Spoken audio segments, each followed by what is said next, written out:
va falloir s'y habituer très vite. Dans quelques jours, les sportifs de la planète et notamment les triathlètes ont rendez-vous à Londres. Laurent, c'est pas une surprise pour disputer une petite, comment dit-on, réunion d'épreuves, les fameux Jeux Olympiques. Et bien sûr, les triathlètes sont concernés depuis 2000 et leur intégration au sein de la famille olympique.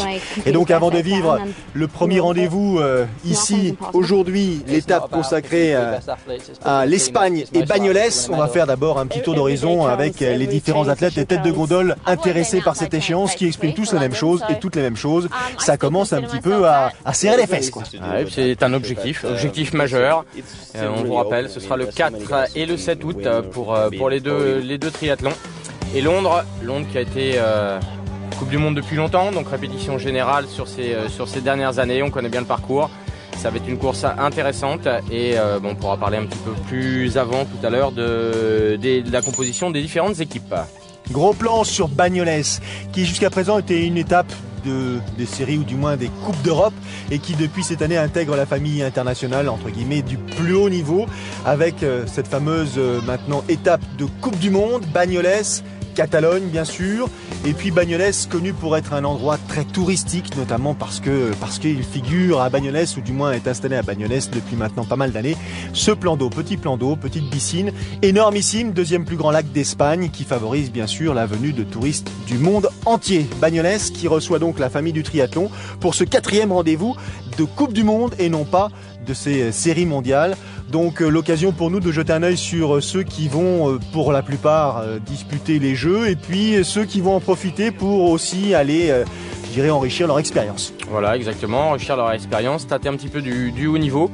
Et le plateau féminin est intéressant avec des sélectionnés olympiques et puis des jeunes, notamment des jeunes espagnols, hommes et femmes évidemment, qui vont se mesurer, notamment Andrea Hewitt, on a vu tout à l'heure Jorgensen, et aussi les Australiennes avec Gentle, Densham, Shedi Ryan qui est là, des athlètes dont on a l'habitude. Et pour ceux qui sont déjà sélectionnés pour les Jeux, c'est une répétition, c'est une course de préparation, que ce soit notamment pour Andrea. Et Andrea Hewitt qui porte le dossard numéro 1 ici donc pour cette étape de Coupe du Monde en Espagne et qui nous parle bien sûr de sa préparation. Elle se sent bien, on l'a pu le vérifier précédemment lors de ses précédents résultats, que rien n'est acquis bien sûr et qu'elle est dans une logique de réglage de ces fameux derniers détails si importants. Et de plus, elle se déplace en voisine puisque avec Laurent Vidal, ils sont installés à 7. Donc on a vu sur la carte, la Catalogne n'est pas très loin, à portée de fusil de voiture. Donc c'était une bonne occasion de parfaire son entraînement et sa condition physique. Erin Densham était absente lors de l'étape madrilène, l'étape des séries mondiales. Elle a fait le choix de venir ici, elle aussi, en Espagne cette fois-ci, mais à Bagnoles, pour après une petite, période de repos sans doute méritée, reprendre justement, son quotidien et en préparation et surtout elle aussi en prise de confiance. Et puis elle a fait un très gros début de saison puisqu'elle n'avait pas son dossard en poche sur la saison 2011. Donc il a fallu qu'elle aille le chercher. On connaît le niveau de l'équipe d'Australie puisque quand on regarde les sélectionnés on s'aperçoit qu'Emma Stenson n'est pas dedans. Donc c'est pour vous dire, elle qui est championne olympique, multiple championne du monde. Donc il a fallu qu'elle aille en début de saison marquer les points, se prouver aux sélectionneurs qu'elle avait sa place.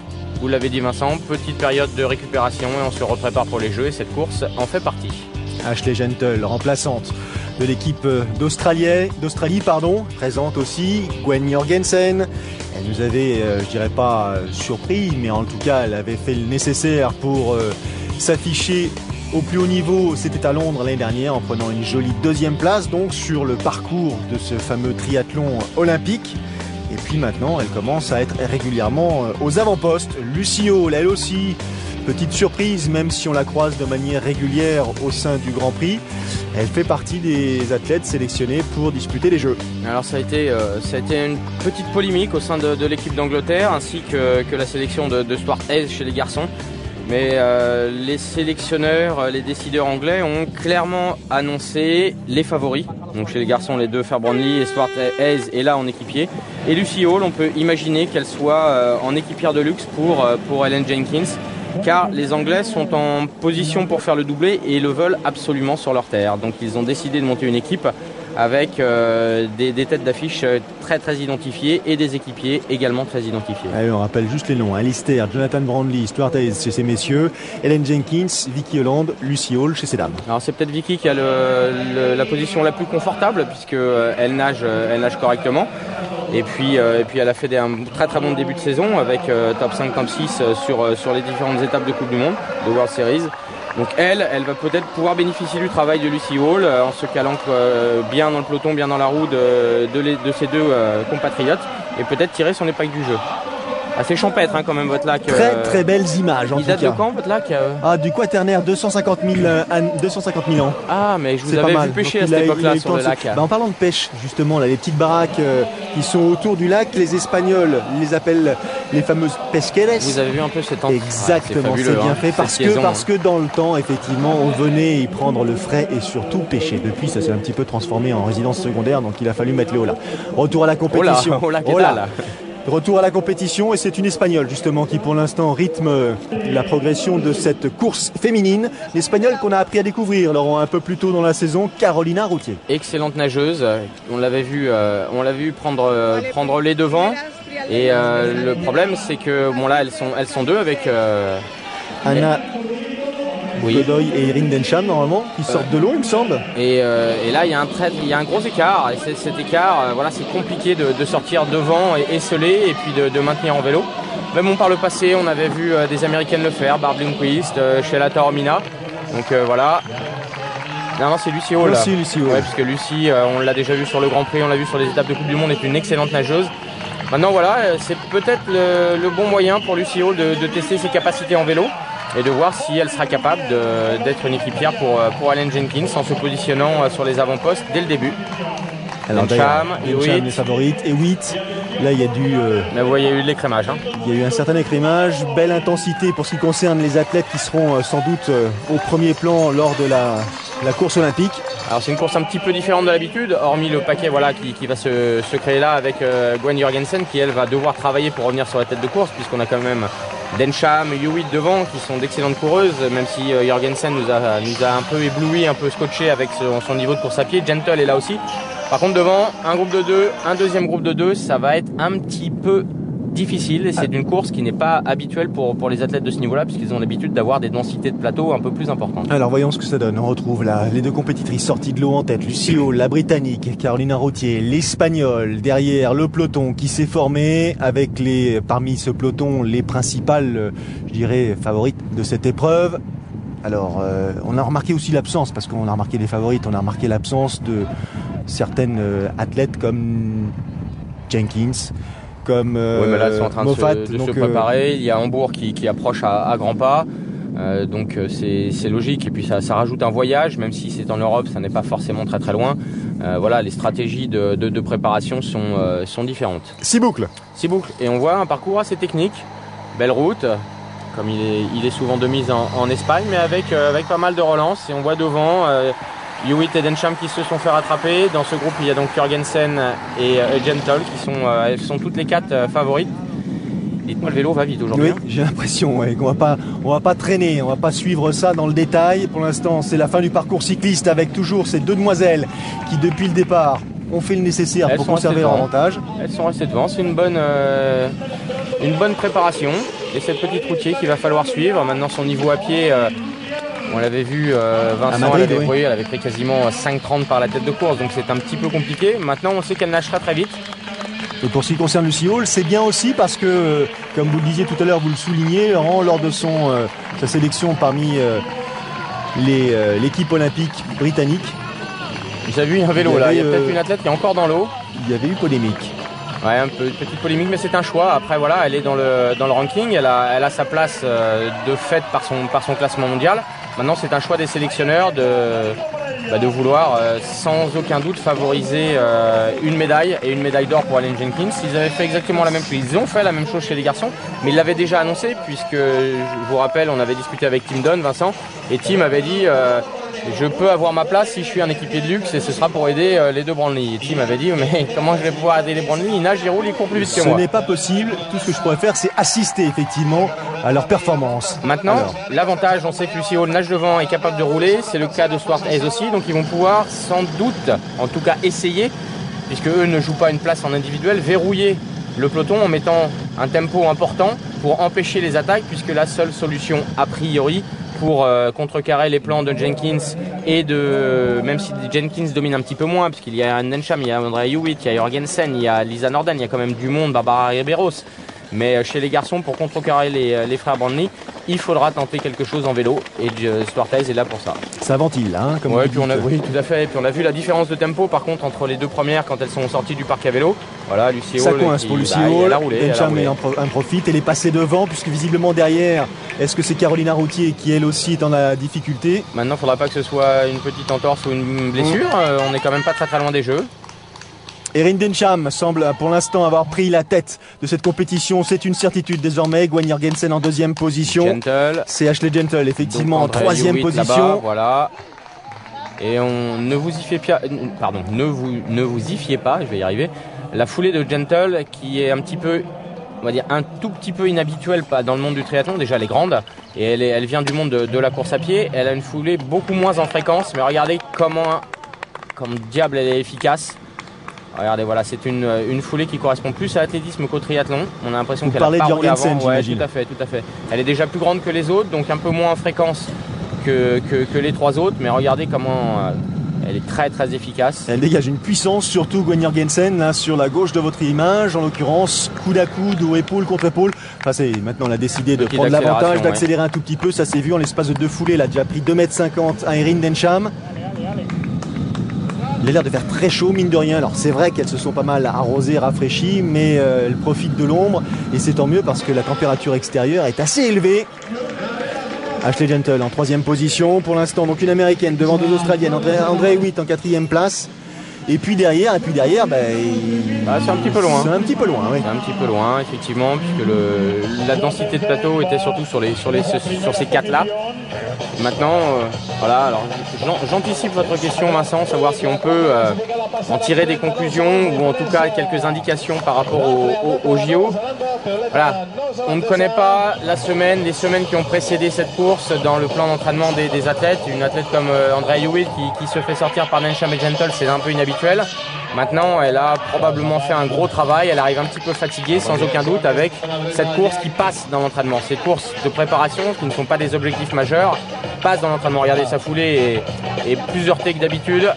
Donc elle est en phase d'entraînement.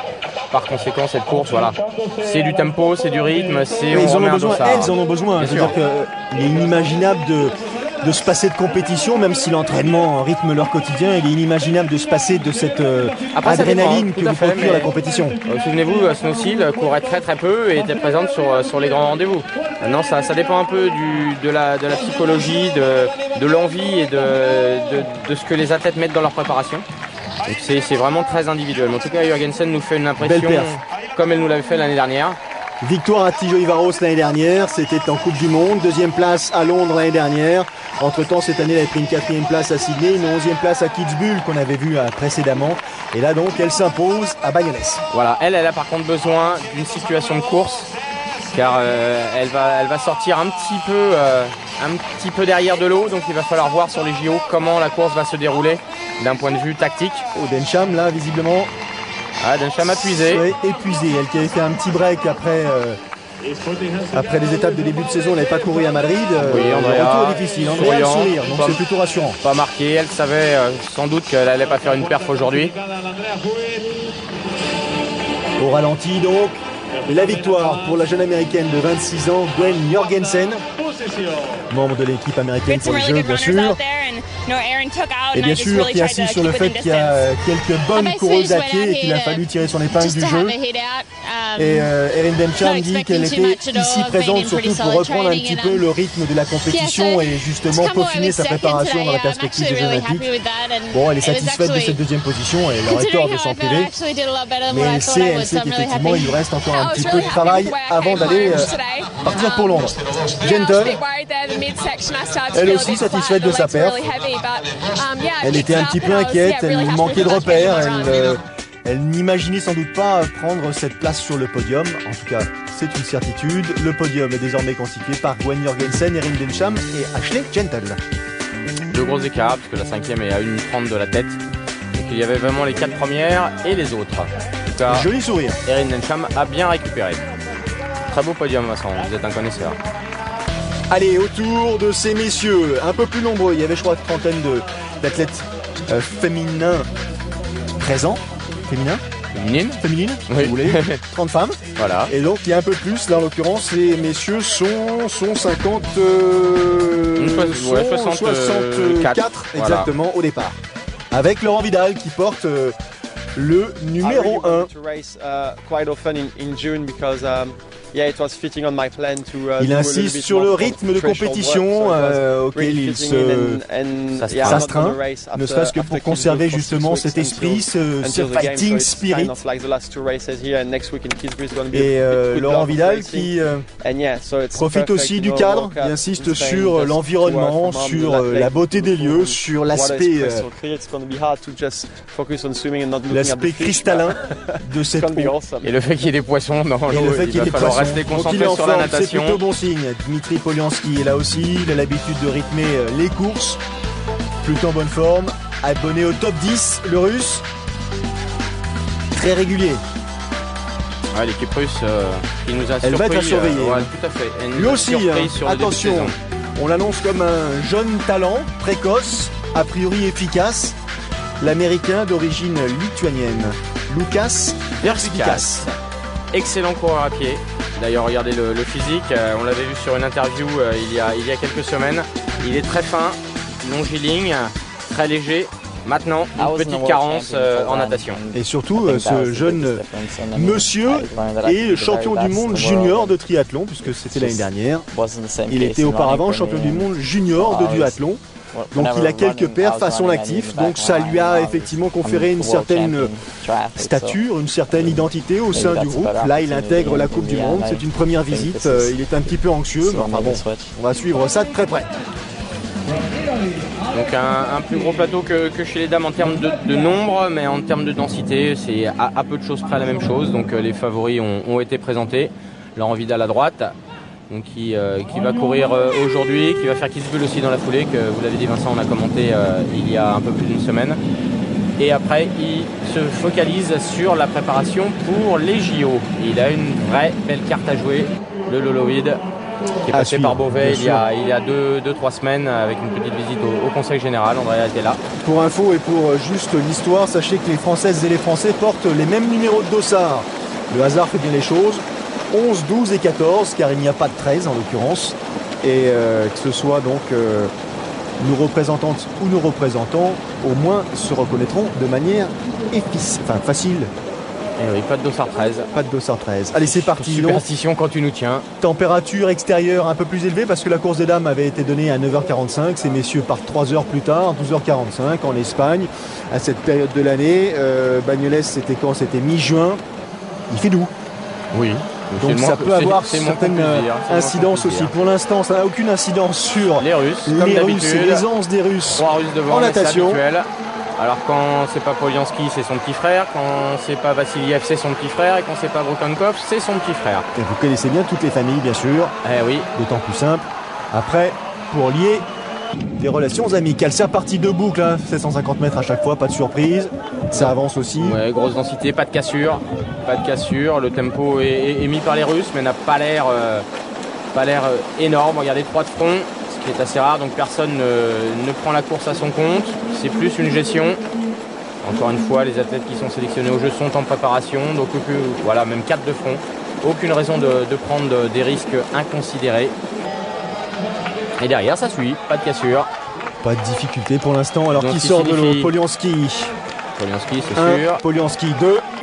Voilà, Laurent Vidal qui ne pas être très loin. Il va falloir surveiller le classement de Verge-Bicas, mais c'est groupé, donc il va être là. Donc homme à suivre. On va essayer de le regarder, de voir sur sa combi si c'est inscrit. Pour l'instant, on suit la progression des Russes.